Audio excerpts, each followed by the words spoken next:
I need all the wins.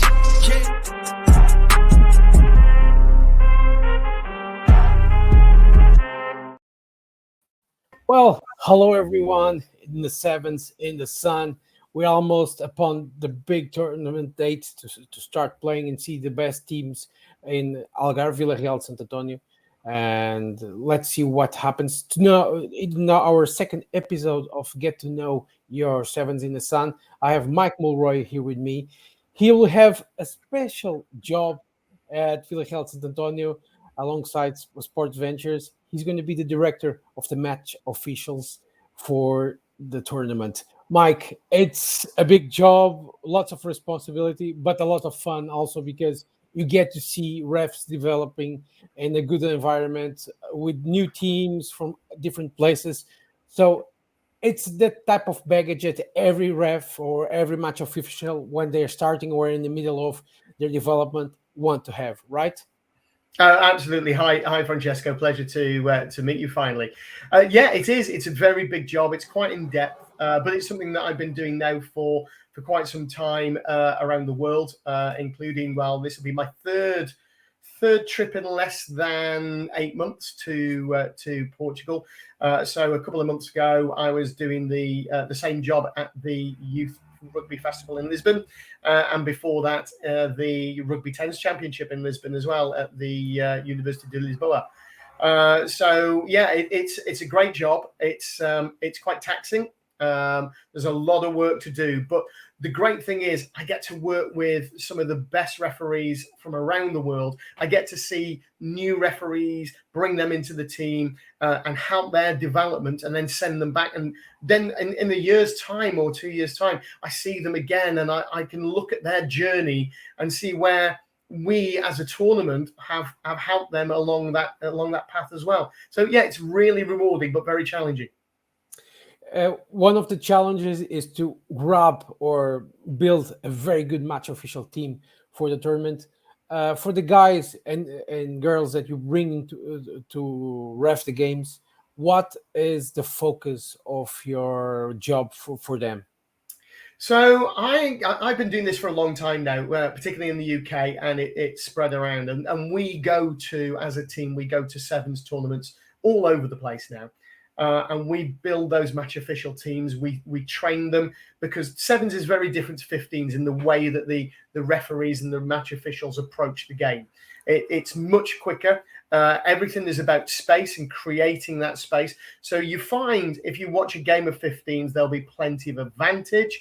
There may well be a lot of proactive management from referees, but in the game of sevens, that's not always there. The advantage is the space, and the advantage is the penalty, which is probably why people who watch both codes of the game, that's why you see more penalties in a game of sevens, is because the players want to take that quick tap and go and exploit a defense that's out of position.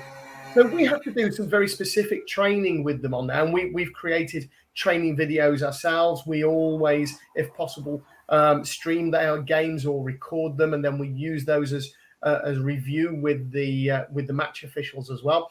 And we'll be doing that again in the Algarve Sevens this year. Is the referees will be looking at that stream. They'll be critiquing themselves. So we have for the elite competitions especially, we have a select number of referees, some from Portugal and some from the UK, Moldova, Germany, Italy, and France as well. And they'll be working on the game. Then they'll have a couple of games off where they have to go and review what they've done. They'll work with their assistant referees as well and talk to them about particular parts of each game, so that we can always, as a team and as individuals, we can always get better, even if it's just a little bit, get better every single game that we do. Oh, so a lot of work. See, as we see, for the fans who see the Seven Series worldwide, the game is quick. Sevens is not easy to ref, but it's rewarding because it's so speed. It's such lightning that you can feel the breeze of it. Tell me one thing of the sevens, and you're going to suffer in Algarve because June is summer already, so a lot of heat. beautiful setting, but the temperature is going to be high. So your match officials are ready for the sun, are ready to survive the physicality of it, because people think physicality is only contact and bash bash, but it's running with the ball, following the ball, and following the players.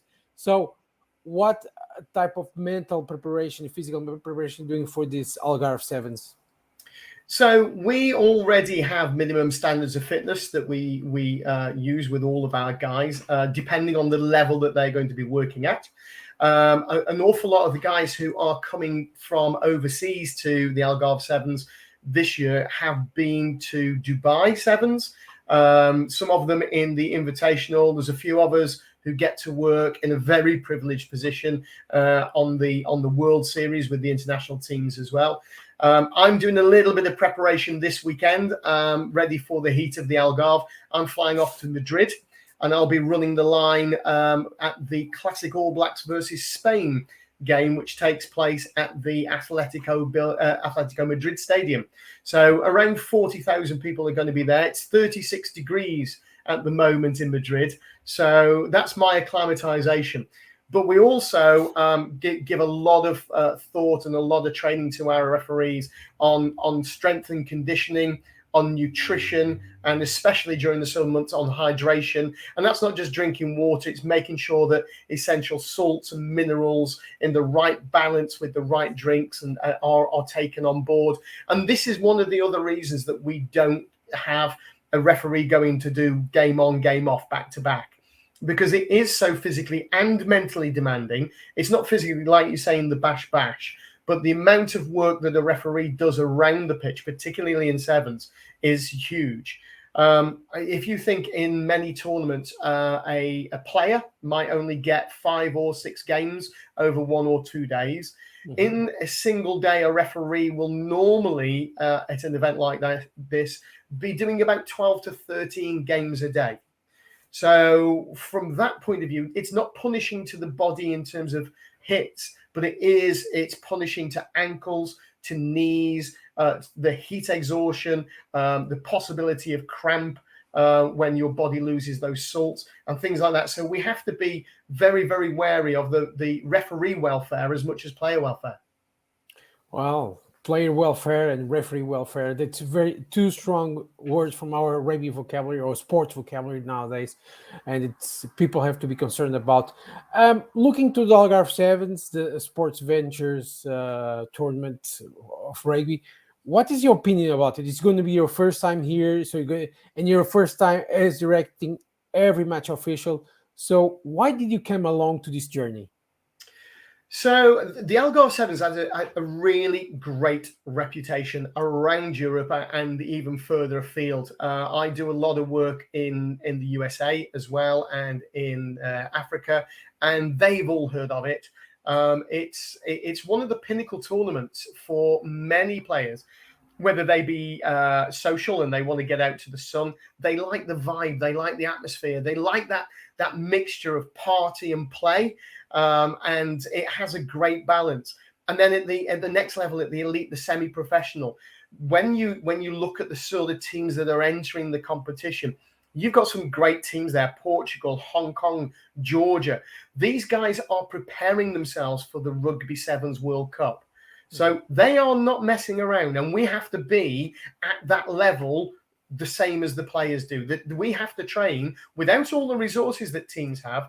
We have to train as match officials, as individuals, and even as a group. We meet together regularly on think platforms like Zoom, so that we can go through videos, we can do some theory training, and then when we come together in the Algarve, we'll spend a whole day training and getting to know each other before the start of the tournament as well. And that's really important that we do that. So that day you're going to train all together, what will be your focus? Because I know you told us you went on Zoom. I know you are with some of the refs refereeing some games around Europe or in Africa. But when you get there, what is your main objective or goal or worry before the tournament starts? So by the time we all arrive in Faro for the tournament, we should already be at a certain level. We know what we need to achieve. We will have gone through all the focus points that are issued by the governing bodies, areas that we want to concentrate on, things that we should and shouldn't be missing.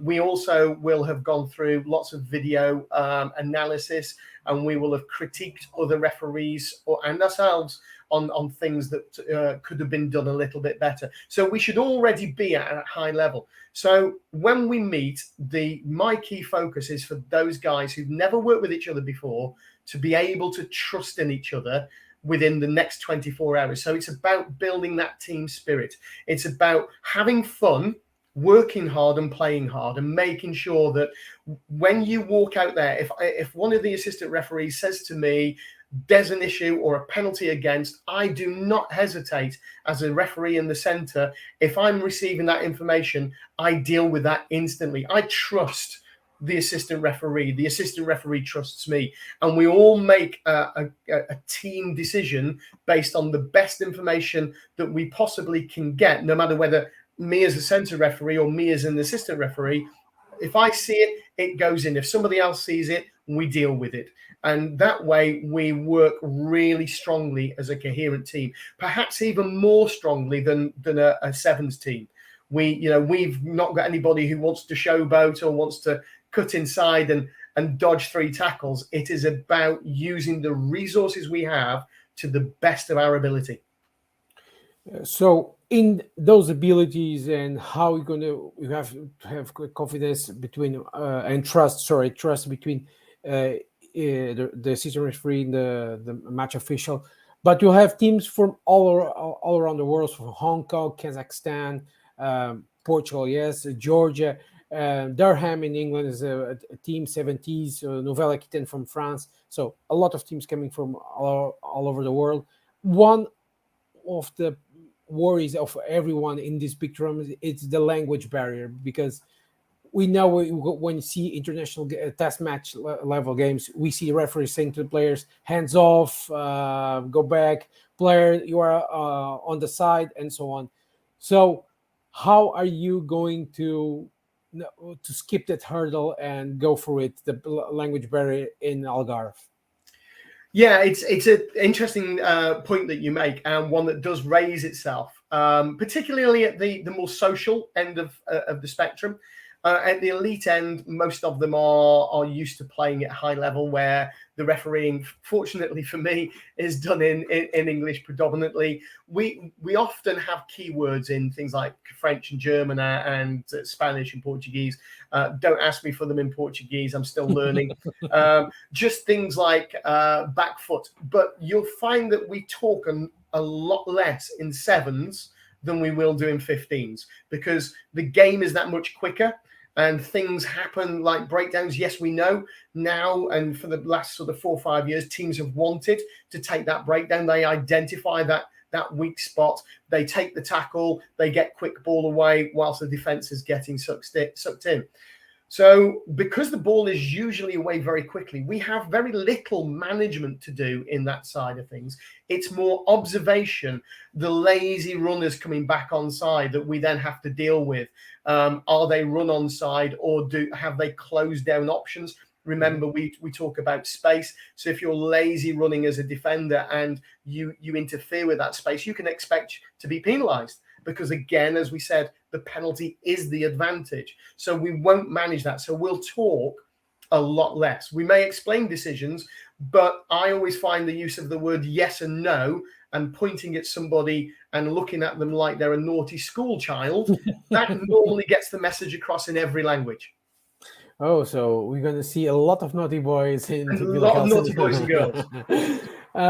Tell me something. What's the best advice you could give for the teams that are going to be there? So I'm going to put you here a theoretical problem because elite players like Portugal, Georgia, and other national teams that are going to be there, Hong Kong, and so on, is one thing. But the teams who are going to be in the men's open or women's open, besides the national team, so like example, Direito in Portugal, or an invitational team.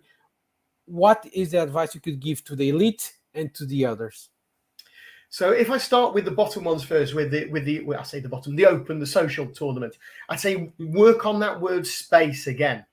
So look up and see where the space is, exploit that space and attack the space. What you'll find is a lot of elite teams do, and I was working with China and Hong Kong at the weekend in a tournament in the UK. And one of the things I found that they did very, very well, and this is what you'll see from the top tier site, is they may take one or two phases into contact, and then phase 3, the ball goes as wide as it possibly can. And the reason for that is, again, that word space. It creates this sort of movement in defense. So it brings people in and then throws them wide, and then brings them in again and then throws them wide. And eventually that will lead to a hole opening up somewhere that you can exploit. And once you've got the defense on the back foot, if you've got a good attack, and the key here is support play, particularly for those people in the open and social. If you've got somebody who's attacking that space, attacking what we call soft shoulders, and going into that vulnerable area of the defense, you need to secure that ball. And the top teams will have somebody on the shoulder of the ball carrier and making sure that that ball is secure at a ruck. And then they will have a dummy half getting the ball away quickly to exploit the next level of space. And the ones that don't do that are where you see the turnovers from the jackler. So the ball carrier will take that contact. He will exploit that space, but the defense is quicker than the attack. So that's the key for me, is if you're attacking ball in hand, have somebody supporting you right on your backside. Okay, so and for the elite, what's the advice from a match official? What you want to see, what you don't want to see, and what you want to see from them. So what we don't want to see is things particularly against the game value. So one of the things that I've noticed has come in recently is being held in a ruck situation. So you're part of the tackle, or you're a tackle assist, and you're trying to get out, but the player on the floor is just pulling your bootstraps or your ankle. If we see that, we will deal with it firmly. It will be a penalty, and it will likely be a yellow card. So we would class that in the same way that we class the throwing the ball away. Again, if it's a penalty and somebody throws the ball away, you'll hear that double peep on the whistle, and that guy is going to the bin for 2 minutes because it stops the quick ball. The quick ball, the quick penalty is the advantage that creates the space. So everything comes back down to space. So I don't want to see anybody being held into rucks. I certainly don't want to see anybody throwing the ball away or kicking it away as a penalty. And also, if somebody is flying past you, maybe they're a kicker just chipped ahead, we look out for those little pullbacks on that player that's stopping him or her regathering the ball. Now, one of the things that players may not know is that we always teach, particularly our assistant referees, never to watch the game. It's a really hard skill to master, very, very hard, because the ball has never committed an act of foul play in the history, the nearly 200 years history of rugby. It's always players that are to blame. So as assistant referees, we're constantly scanning the pitch for what might happen next, what might happen after what's just happened, and where are the vulnerable points for the referee? Which way is the referee looking? There's no point two of us looking at the same thing. So I might look behind. That's where we'll see that late hit, that little lift of the legs. We'll see the players being held into the ruck. We'll also watch while the referee in the centre is looking at the ball at the ruck. We'll watch the players who are running in at speed to make sure that it's not dangerous, to make sure they have their arm before that contact into the ruck, and to look at that contact point as well. But the one thing I would always urge people to do is think of other people's safety. So if you are clearing somebody out of that ruck, let's not go high around the neck and give a neck roll. Let's go under the armpits if you're going to roll them out the way, and let's take them around the body and not around the head. Okay, perfect. So what do you expect from the Algarve Sevens? And the second question after this one is this a tournament that deserves all the recognition worldwide, in your opinion? I'm expecting some sun because this will be the first time in 3 visits to Portugal that I'll get sun. So I am expecting the lovely warm sunshine that you talk about. What I'm expecting from the whole event, where it doesn't matter whether it's the social or whether it's the elite. What I'm looking forward to seeing is plenty of smiling faces. People who are there to, yes, prepare for the Rugby Sevens World Cup, yes, to complete an elite tournament and take the prizes home, but also people who are there to enjoy their rugby and enjoy the sights of the Algarve, to enjoy the hospitality of the Algarve, and to enjoy everything that the festival is well known for. And I'm looking forward to seeing that for myself. I've heard so many things about it in the past. I'm thrilled to be finally coming. Oh, that's good. The second question was about the recognition. You already told that in Africa and the USA, people talk about Algarve Sevens. But why do you think people talk about it? It's just, for some, it's just a small tournament in Vila Santo António, a very nice place in Algarve. But when you talk with other guys from the Sevens background, they say it's a very good tournament to prepare, to do this, to showcase, and to finish the season. Yeah. Now, look, there are other tournaments that have, just when they trip off your tongue, everybody knows them. The Warsaw, the Amsterdam Sevens, Dendermonde. October 7th. The Oktoberfest Sevens as well. Then we're one step down from that with the Algarve Sevens, and I think that the Algarve Sevens is ready to be one of those next ones. It could seriously be a contender. Now, these guys have always got Rugby Europe competitions built into them as well, so that's why everybody knows them. And perhaps that's something for the Algarve Sevens. I mean, you're hosting in Lisbon, I think, a couple of weeks later, aren't you? The under-18 Sevens as part of Rugby Europe. So there's those opportunities as well to perhaps build other things into the tournament in the future. Oh, good. So we are finishing this interview. You talked about the match officials, the preparation you're having, the worries you have, advice for the players. Now I'm going to ask you, between refereeing a semi-final or a final, what would you pick? Because final, normally it's teams go a bit tactic strategy, but semi-final, it's all hearts out. So what would you opt in Algarve Sevens this time? I would always look at a semi-final. They're better games, and for the reasons you've just mentioned, but also because by the time they get to the final, they've probably given everything they've got. Especially now, two-day festivals are much different. There's good amount of recovery time between day 1 and day 2. It's the one-day events. I mean, we did 64 games in one day at the weekend at the Super 7 series, and that is brutal on the bodies of the players as well as physically and mentally for the referees. But personally, I always like a semi-final. Everybody wants to say they've got to the cup final, even if they don't win it. But the semi-final is the cherry on top, almost.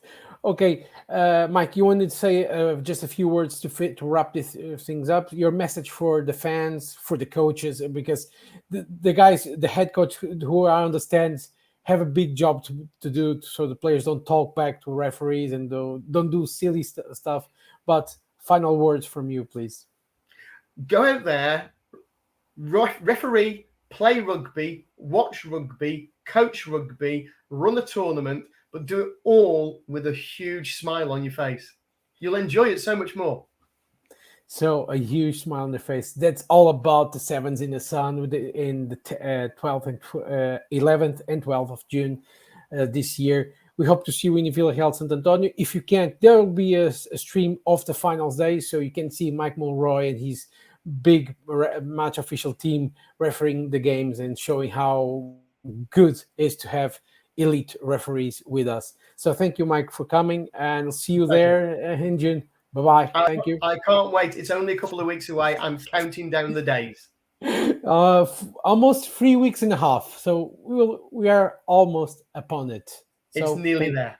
Okay. Thank you for coming. See you next time. This was Get to Know is the Sevens in the Sun. Bye. Bye-bye. I need all the wins. Yeah.